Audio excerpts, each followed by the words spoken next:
Olá, meus queridos, tudo bem?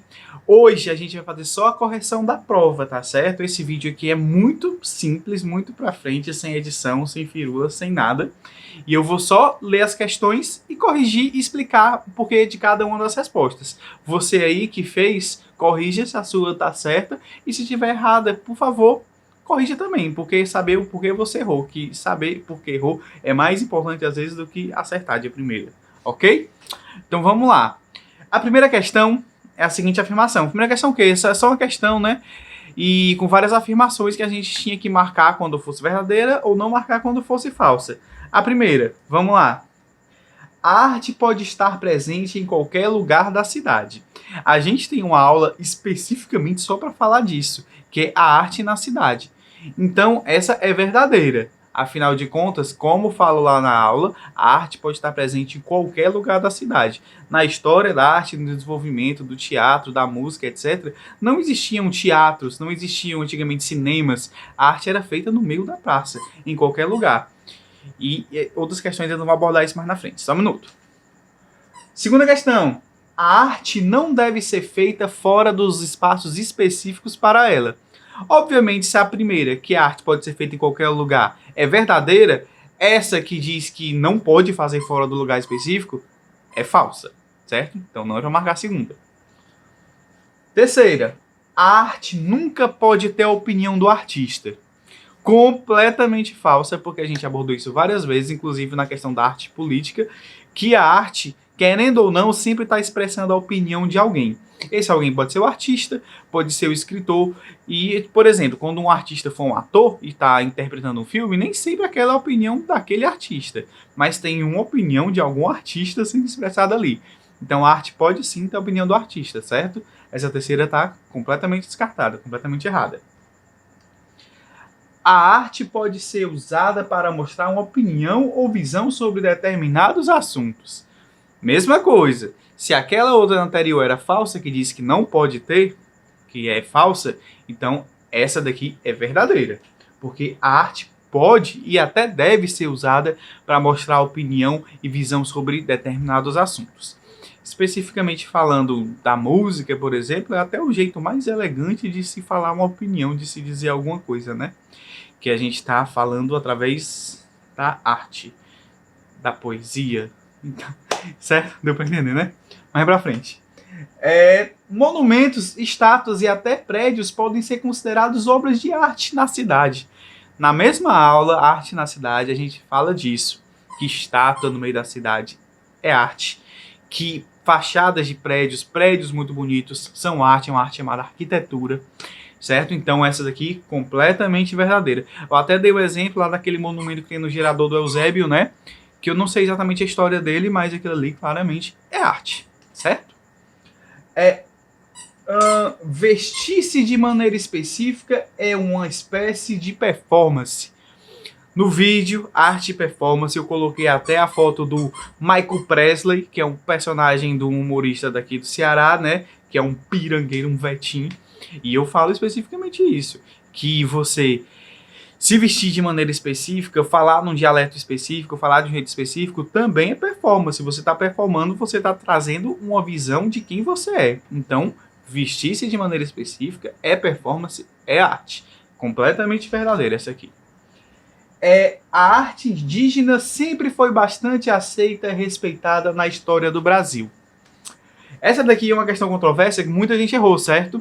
Porque eu entendo que hoje em dia vocês entendem e respeitam, porque vocês estão tendo aula de arte, são pessoas esclarecidas, não é mesmo? Mas olha só o que a questão está perguntando. A arte indígena sempre foi bastante aceita e respeitada. Na aula que eu falo sobre arte indígena, eu falo especificamente disso, que infelizmente houve um apagamento histórico da arte indígena, da cultura indígena no Brasil. Então quando eu falo que sempre foi respeitada, não é verdade. Porque, afinal de contas, a gente tem dificuldade de falar quem são os nossos ancestrais indígenas. Com certeza, todos nós aqui temos um avô ou uma avó indígena, até 2 gerações, um avô ou bisavó indígena. E a gente não sabe o nome dessas pessoas, a gente não sabe de onde eles são. Isso é um apagamento histórico. É o que a gente fala que a história desse povo foi apagada, assim como a arte. A gente vê uma arte indígena como algo exótico, como algo diferente da gente, é a prova do apagamento. porque tudo que era europeu era considerado mais bonito.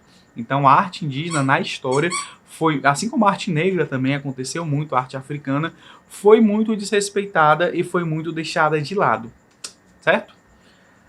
Então essa questão é falsa. Muita gente marcou, mas ela é falsa. Oitava. Ailton Krenak pinta seu rosto para mostrar que está de luto. No vídeo, 3 performances da arte indígena, eu falo especificamente dessa performance, Ailton Krenak indo ao Congresso Federal fazer uma performance falando do sofrimento do povo indígena para ter seus direitos reconhecidos. Enquanto ele fala, ele pinta o rosto. E é, sim, em sinal de luto. Porque até hoje, essa performance está com quase 40 anos. Mas até hoje, se perseguem indígenas, tentam tirar eles de suas terras em troco de criar gado, de fazer plantação. O Brasil é um país tão grande, né? Não deveria faltar terra para ninguém que quisesse trabalhar nela, incluídos os indígenas. Então, sim, esta questão é verdadeira. Ailton Krenak pinta seu rosto para demonstrar luto. A escravidão aconteceu mais de 200 anos e não faz sentido falar disso hoje. Essa daqui é a mais fácil, completamente falsa. Afinal de contas, a escravidão, sim, na maioria dos lugares acabou há muito tempo, mas aqui no Brasil especificamente não fazem nem 150 anos direito, certo?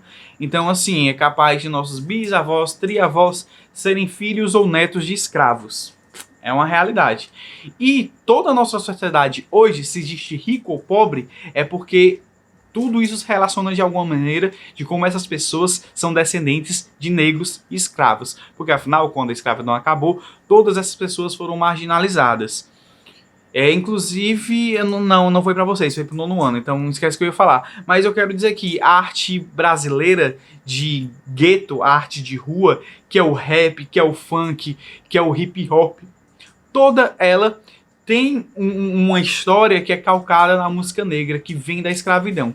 Então, se as pessoas hoje são marginalizadas, são pobres, tem relação direta com a escravidão isso. Então faz sim muito sentido falar desses problemas ainda hoje, porque esses problemas ainda hoje refletem nossa sociedade. Certo? Essa é bem óbvia, eu acho que ninguém que eu tenha visto marcou essa como certa não, essa tá errada. E última, não menos importante, a arte é uma maneira de levar informação e diferentes visões para as pessoas. Como eu falei, como a arte pode e deve expressar a opinião das pessoas, a opinião do artista, então sim, a arte é uma ótima maneira de levar a visão, de levar uma opinião, de contar uma história para as pessoas. Quando você vê um filme, você tem a capacidade de conhecer um povo que você nunca viu, de conhecer uma realidade que você nunca viu, e o mesmo vale para uma música, para um livro. Então essa está completamente correta. A arte é uma maneira de levar informação e diferentes visões para as pessoas. É isso. Espero que todo mundo... Eu acho que todo mundo que eu vi aqui saiu bem na prova. Acho que todo mundo foi legal. Vocês erraram uma questão ou outra, mas isso não tem problema. A gente está nessa vida é para errar, corrigir e acertar. Certo? Gente, e é isso. Eu acho que provavelmente eu vou estar disponível na aula. Vocês me deem parabéns, porque hoje é meu aniversário, dia 19 de agosto. E é isso. Qualquer coisa, qualquer dúvida, só comentar. E abraços e se cuidem. Abraços, beijos e até mais.